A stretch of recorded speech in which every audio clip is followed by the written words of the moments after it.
Day 2 of South Africa 2010 is behind us, and we saw two of the biggest storylines front and centre. The infamous Diego Maradona's Argentina hit the field, as did England, and a question mark over its goalkeeping. Suffice to say, they didn't disappoint. This is the Footy Show's FIFA World Cup Tonight.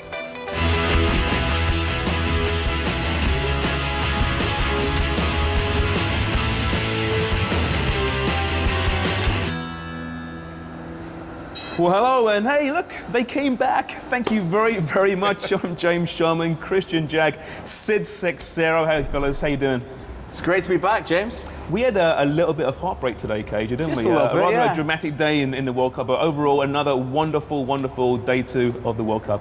Definitely some tremendous games, and with respect to everyone else, there's one game everyone was talking about. England and the U.S. will forever be linked in World Cup history after the events of 1950, when America, a huge underdog, pulled off the miracle on turf, beating England in Brazil. Earlier today in Port Elizabeth, South Africa, Bob Bradley's U.S. team were hoping history would repeat itself. Nelson Mandela Bay Stadium was the site of round one's most anticipated game. John Helm had the call.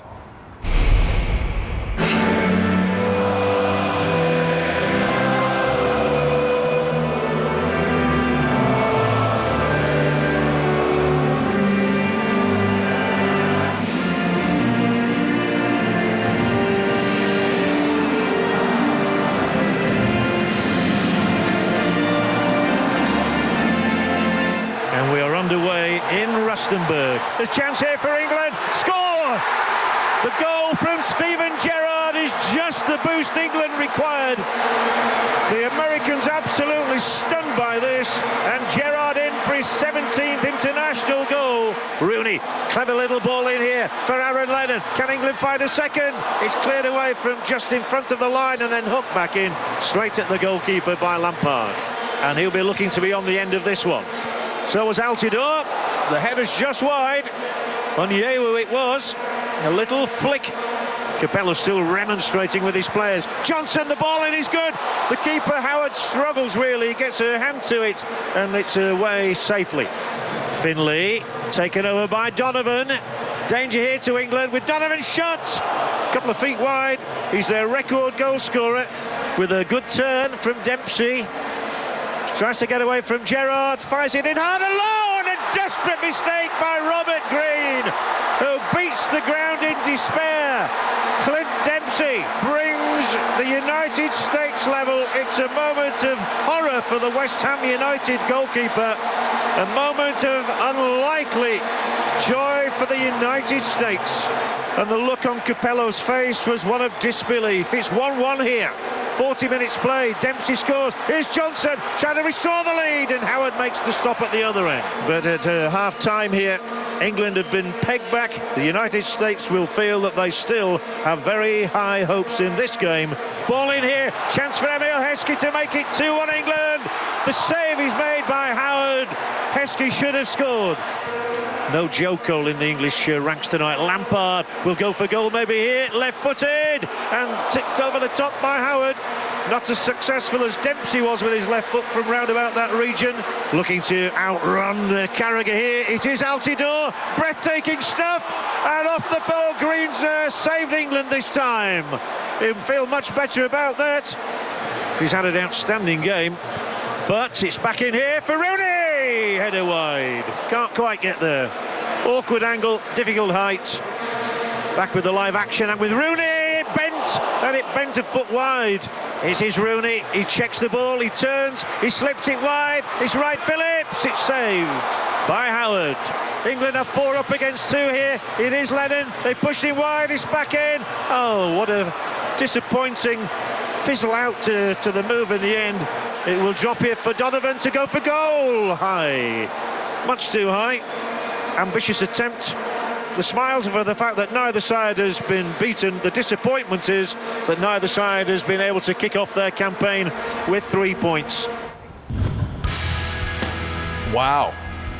England won, USA won. Said goalkeeper Robert Green after the game, quote, "I've been in this situation before, and it's about holding your head up high," end quote. Injury note regarding Ledley King. He left at halftime for England. groin issue. King won't play next Friday against Algeria, but should be ready for England's final group game against Slovenia. I have a feeling I don't have to work very hard to wind you two up after what we saw earlier today. We could literally do an hour.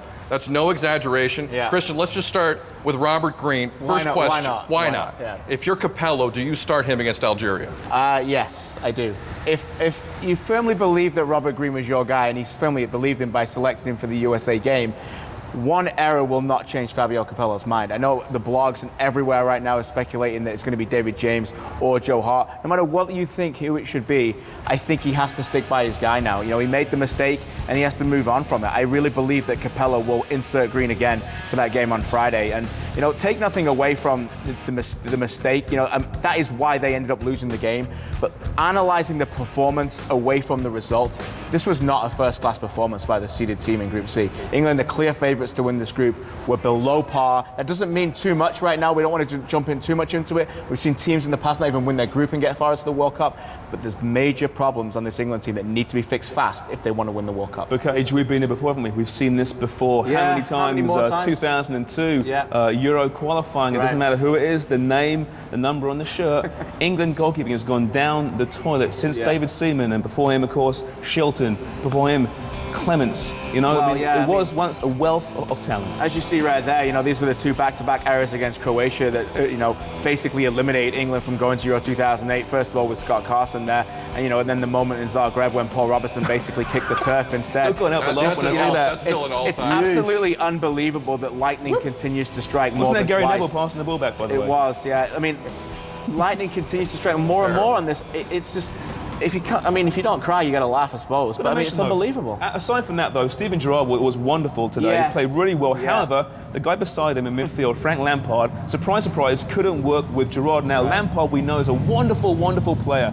You know, for Chelsea, he's world class, but for England, he can't get it done, at least not beside Steven Gerrard. How important is it now that Capello gets Barry healthy to play in that hole, which will allow these two to maybe work together? That's absolutely crucial. And if it's not Gareth Barry, you have to find somebody else, whether it's Michael Carrick or somebody who can put a foot on the ball and control the possession. That was part of England's problem today. You know, they went 1-0 up, it was all hunky-dory for the first 25 minutes. But it wasn't just the error from Robert Green. The US dominated from minute 25 till about minute 60, controlling the ball with possession, and that absolutely shouldn't happen. Frank Lampard, as you mentioned, a talisman for Chelsea all season, 25 goals, was invisible. And that's the job that Capello has to do. He's got to find a way of playing these two guys together in a good way. Managers like McLaren and Eriksson and Hoddle, all these guys have been fired because they won't be able to do that. And Capello was disappointing today. But the States were very good, must say that as well. Very well played. All right, anyway, let's move on to maybe the most compelling storyline at this year's World Cup, the return of Diego Maradona to the realm he once owned. Of course, he is now coach of Argentina, but quite frankly, no one really knows if his tenure will be a massive success or huge failure. The evidence to date suggested maybe the latter, but against Nigeria today,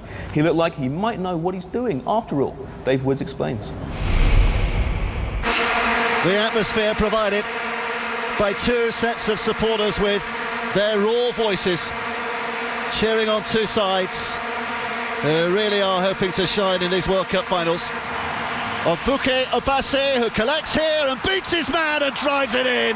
Very impressive start by Nigeria. Here's Messi. Again, a little touch and off he goes and darts and between two defenders and takes on a third and plays it in. Oh, it was very nearly a wonderful goal. Higuain puts it wide. But Lionel Messi has already made his intent quite clear. Well read by Tevez, who lays it in for Messi, who chose his sport, but was denied by the flying Nyema in goal. Just curling it over, and a clear header, and a goal! Oh my word! Gabriel Heinze plunges in! Here's Messi. Again, just drifting into a nice position, and on the left foot this time, trying to curl one past the keeper. Here's Tevez. Higuain is free and right, and Higuain with one touch. And maybe one touch too many. And he hit it first time. He might have had the beating of Vincent Nyema. Heinze at the back of things, looking to time a run again here. Messi lays it square though, and wants it back and gets it back. And Messi in the penalty area. Oh, it was nearly wonderful again. And Nyema for a third time, just getting fingertips to it this occasion and turning it wide. Here's Messi again, off on one of those dazzling little runs of his, and is fouled when he was just on the edge of the penalty area. Defenders must quake in fear when Messi has the ball at his feet. It's Veron with a run-up and the shot, but not with the angle or the direction. But at half-time, Argentina, with that solitary goal from Heinze, even though they have promised more, leading Nigeria by 1-0. Teasing them again and laying it off to Veron, who's got time to think and deliver the crossover. Messi! Very nearly got a touch at the near post. Messi scurrying forward again with Tevez sprinting ahead of him and blocking defenders out of his way, and Messi still going here. Messi eventually blocked away by Chidi Odir, and now they're on. It's 4 against 2 here, with Tevez on this left-hand side and any number of talents to pick from. Tevez slides it out. Here comes Messi. Messi has put it wide, and Lionel Messi denied again. Odemwingie does well to pick out support. It's driven in and just wide. My word, Taiwo, how close. Messi, pass one. Di Maria, ball back to Messi again. Oh, and he's denied again. Would you believe it? Vincent Nyema is having an unbelievable night tonight. Nice feet provided by Uche. Here comes Yakubu. Yakubu to the middle. Uche! Oh my word.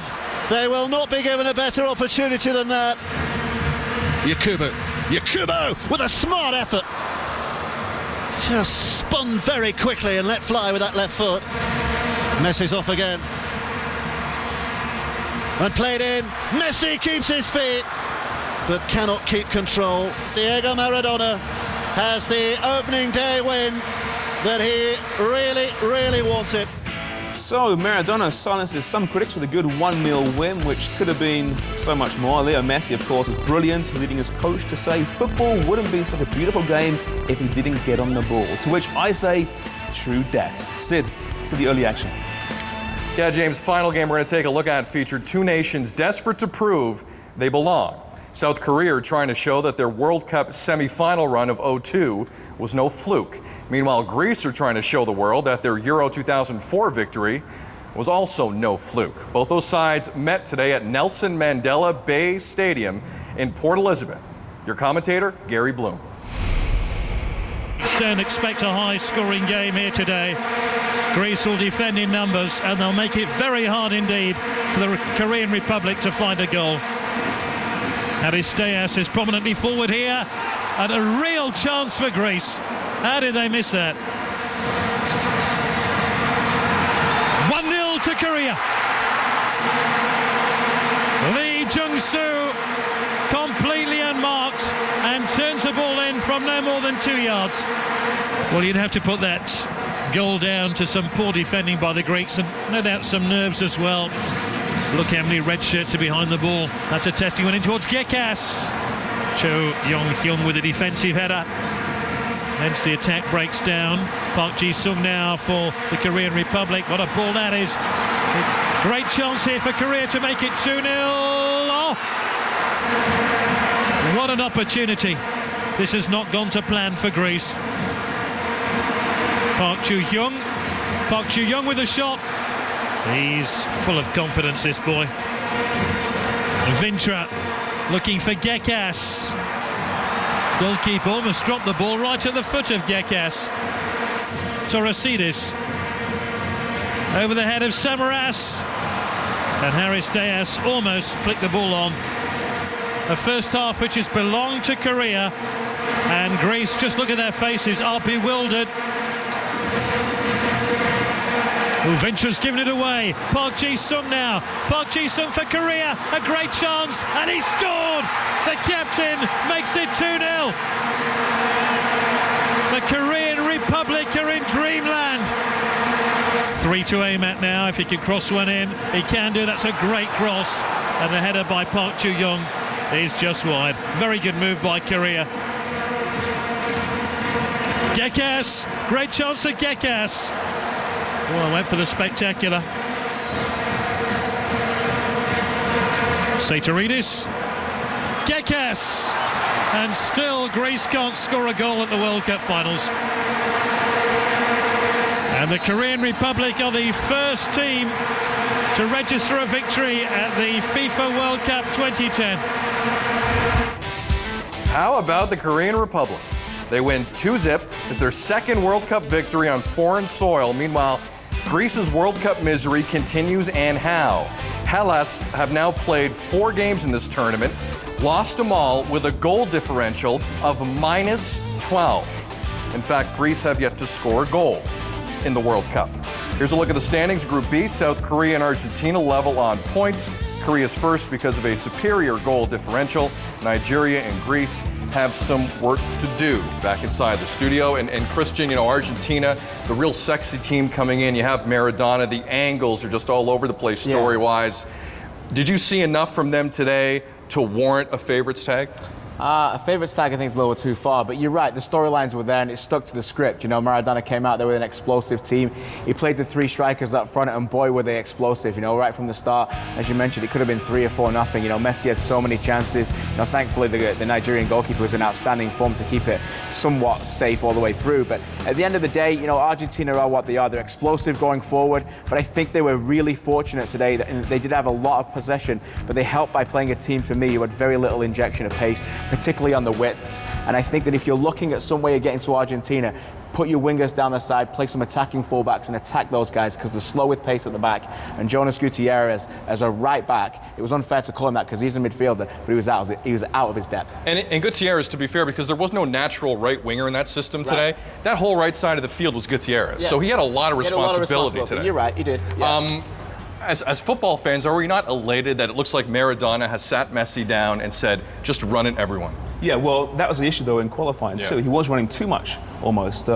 He seems to be more of a formation, more of a shape in this game in particular. Messi was brilliant in this game. Now, yeah, he could have scored 3 or 4 goals. He didn't score 3 or 4 goals, but he made so many chances. He's frightening, isn't he? You know, you talk about the best player in the world, and yeah, there's some great argument to be made with Ronaldo, with Kaká, with Rooney, Fabregas, but watch today's match.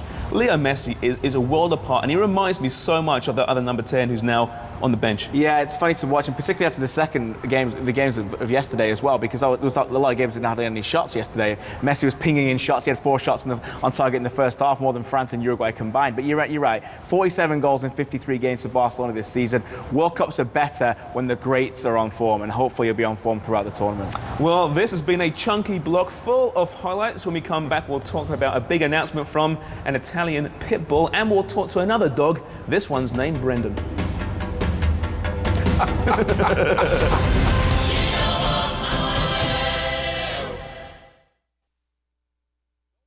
The Scores coverage of FIFA World Cup tonight is presented to you by Kia, the power to surprise.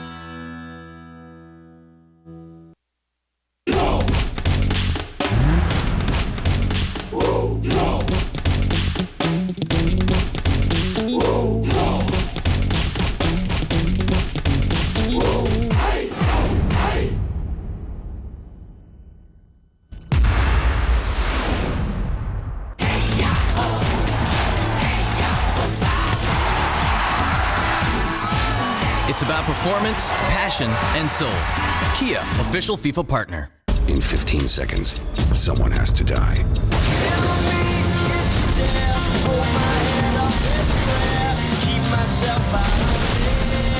Time's up. Who's it going to be? Alpha Protocol, rated mature. Hey, I switched to Fido and I'm paying a lot less. Told you. Seriously, talk and text from $15 a month. Yes, I know. Well, here's something you didn't know. Watch this.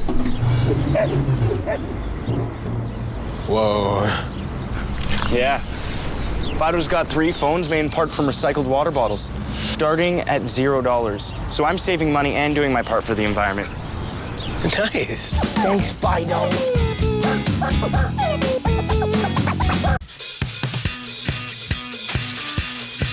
The right night.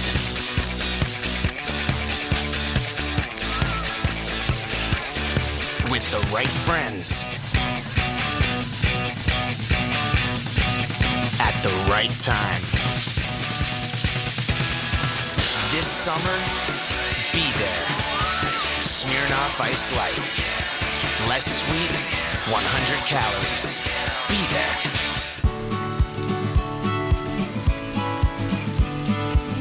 I like your messy hair. I like the clothes you wear. I like the way you sing. And when you dance with me, you always make me. We believe you're at your best when you can truly be yourself. And at Holiday Inn, you always can. Holiday Inn. Stay you. And now stay and save up to 15% off Air Canada flights. Plus get bonus airplane miles. Introducing our Quadtron Quad Pixel technology. It adds yellow to the standard RGB color system for colors never before seen on TV. Notice the lifelike color on this yellow seahorse. Oh, sorry. Yellowish seahorse on your TV with 3-color technology. Observe the stunning blue sea. In your mind, that is. Well, you get the picture. Actually, you don't. Quadtron from Sharp. You have to see it to see it. From director Martin Scorsese. Welcome to Shutter Island. Bring home the most intense thriller of the year. What is it that goes on here? With a twist you'll never see coming. Oh my God. And an ending you won't stop talking about. Leonardo DiCaprio. Shutter Island. On Blu-ray, DVD, and movies on demand today. The Hitman. Till death do us part. The Diplomat. That's not how we do things. Well, that's how I do things. You got a problem with that? Now, they've come together for one hell of a mission. John Travolta, Jonathan Rhys-Meyers. Work for you? Yes. Yeah. From Paris with Love. Own it now.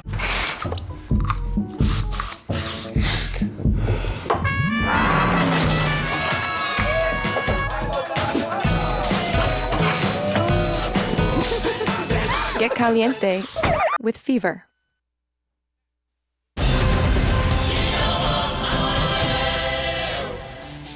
Welcome back to FIFA World Cup tonight. Here's what's happening away from the field in South Africa on day 2. Italian midfielder Gennaro Gattuso has announced that he will retire from international football after South Africa 2010, citing a need to make way for the next wave of Italian players. The 32-year-old Gattuso feels there are others with more gas left in the tank and says his dream now is to one day coach the Italian national team, which is a scary thought given that Gattuso is known as the Pitbull. Arjen Robben has been officially ruled out of the Dutch's opening game against Denmark. Netherlands coach Bert van Marwijk says it's simply too risky to play the winger, but hopes Robben, who has been sidelined with a hamstring injury, can return in time to face Japan on June 19th. Elsewhere, David Suazo hopes to be fit in time for Honduras' opener against Chile. The Genoa forward is fighting a right leg injury and still has not received medical clearance to play. Juan Sebastian Veron says the injury to his right calf that forced him to come off in Argentina's 1-0 victory over Nigeria is just a cramp and will not force the midfielder to miss Argentina's next game against South Korea. Don't forget, Score Mobile FC is up and running, and it's the best way to get all your news and stats while on the move. Now, a man who is constantly on the move is Brendan Dunlop, who just prior to hosting the Hardcore Footy Show's South Africa 2010 on Hardcore Sports Radio was blogging the England-USA match from a bar. And in one such tweet, he admitted he's actually in love with Clint Dempsey. I'm just telling you what he tweeted. B, what's been the chat on thescore.com during the World Cup today? On that note, I'm sure the anti-English comments towards me are going to come flooding, but thanks, James. Well, let me tell you some interesting comments from earlier on in the day. Bishopville Red writes, James Milner, Ledley King, and Robert Green will never see the pitch again at this World Cup. Gareth feels that Capello's biggest mistake of the day was bringing on Sean Wright-Phillips with Joel Cole sitting right there on the bench. Says that SWP misfired on a golden chance that Cole would have converted. Can't wait to see Gareth Barry in the lineup. And 3LR says the first game of the tournament, he's already looking for the paddles to restart his heart. Not feeling too good about that. Boys? Well, he's in love. Wait. He's in love with Clint Dempsey. He's in love with Clint Dempsey. Can I add another random comment to that one? I'm in love with Ricardo Clark. Well, he ends his segment and he's not feeling too good about that. Well, I wasn't feeling too good about him this afternoon either. No, we're in the war room. Like we're in the war room watching this game. And, you know, obviously we're professionals and broadcasters, but we're also big fans, me and KJ, obviously, of England. Of course. And we get a tweet from Brendan tearing into the fact that Dempsey had equalised through Robert Green's mistake. Jumping around in his jersey, I believe, with Dempsey on the back. Yeah. But he's a Portugal fan. But this is the problem. Lesson learned, Dino. Don't This is the problem, you know. Don't do that. Joey's super fan over there. Lesson learned. Sensitive. Sensitive, yes. Silence is golden, Dino. Good job. Another 3 games on tomorrow's schedule as we try and move on here on the FIFA World Cup Tonight set. Because of that England-USA draw top spot in that group, wide open. Slovenia or Algeria? A win tomorrow would put them in top spot. Serbia and Ghana then kick off festivities in Group D, a group some believe to be the toughest. Will then cap Sunday with a rather tasty affair between Germany and Australia. You know, it's funny. Whenever the Germans take to the field, you must pay attention. This team's won 3 World Cups and been to 7 finals. Combine that with 3 more European championships and 6 final appearances in that competition, what you're left with is a genuine world power who, despite some adversity, are still considered one of the favorites to potentially lift the trophy on July 11th. Australia are no pushovers, to be fair. They qualified out of Asia, and were it not for a Fabio Grosso dive 4 years ago, would have potentially been quarterfinalists in World Cup 2006. However, their road to the knockout stage this time around, much tougher, and right off the bat, their mettle will be tested against one of the world's best.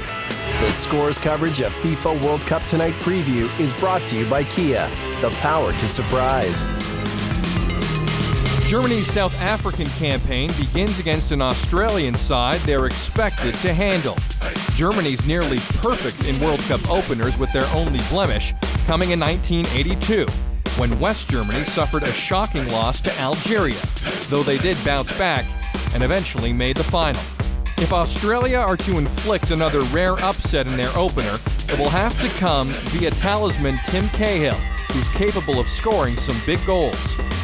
Germany are well aware of Cahill's prowess, and the central defense pairing of Per Mertesacker and Arne Friedrich are focused on shutting down the Socceroo forward. They plan to double mark him if necessary. Another Aussie who looks to cause problems for Germany is Josh Kennedy. The towering striker, dubbed Jesus by his fans, is well known in the German camp after playing for 4 Bundesliga teams. But Australia are realistic coming into this match, with captain Lucas Neal admitting that a draw would be, quote, a fantastic result. Joachim Löw plans to select a squad with just a lone striker up front, either Miroslav Klose or Kakao, meaning that Germany will be looking to attack from the flanks. This is where Germany's youth movement will come into play. Lukas Podolski and Mesut Ozil should start on the wings, with Marco Marin another solid option off the bench. Even without Michael Ballack, new captain Philipp Lahm has claimed this is the best German team he's ever played on. If the youngsters can provide from the wings, then it's an easy 3 points for the 3-time champions.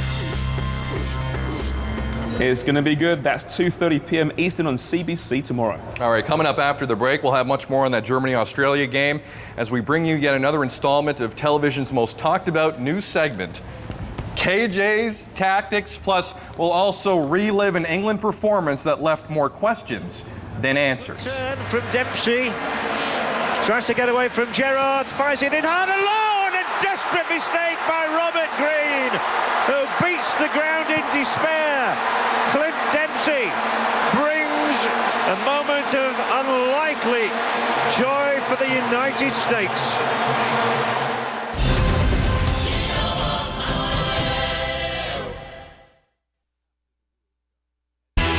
The Scores coverage of FIFA World Cup